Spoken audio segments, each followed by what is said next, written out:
know that this is to found the right people, okay? Is your promise getting on your nerves? Okay. Do you want to club your promise in the head and drag it back to the cave and find your loophole on how to make your promise act right? I feel like Billy Mays, but wait, there's more. Okay. All right. Because Sarah felt that way. You know, God had given her this promise. It was beautiful, right? You're going to have a baby at this old age. And she laughed. Because she didn't feel like that would happen.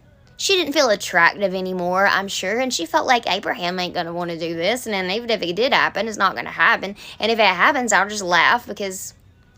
But this was her loophole, that God had gave her a promise, so she decided she knew God, God gave her a promise, she was going to make the promise happen, and bada bing, she ain't got to think about it no more.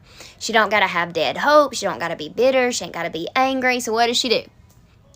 She created the very first Jerry Springer episode, the very first standing in front of Judge Judy going, and nuh-uh, because that was my car. Those things, that kind of drama. And she decides that she is going to get Hagar, this maid that she has, and she's going to be like, you know what? Abraham would love you. Abraham, this is Hagar. Have at it, let's have a baby. And you know what happened?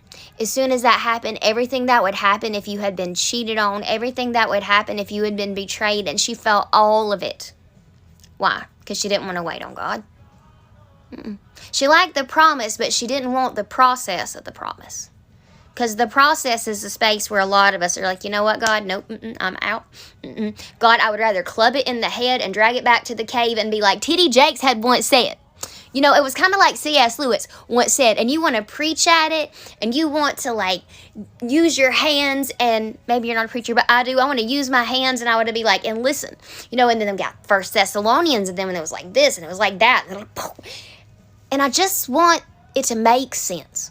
And sometimes I'm guilty of the same thing as God, where's the loophole? So I was talking to God this week about wanting to club a promise in the head. Just be like, listen, act right. Maybe it's a job, a person, your family. I don't know what it is. God's like, all right, Brooke, Hebrews 6:15. What do you want me to tell your people about a promise? He's like, Hebrews 6:15. Well, I'm a preacher, so Hebrews is a logical book. I'm like, all right, this is great. When I go and look it up, do you know what it is? And after waiting patiently, Abraham obtained the promise. Yeah, so you're going to hate or love me today. But you got to lay it all down. You got to lay the bitter. You let God be God. You got to let the process be a process and not a problem.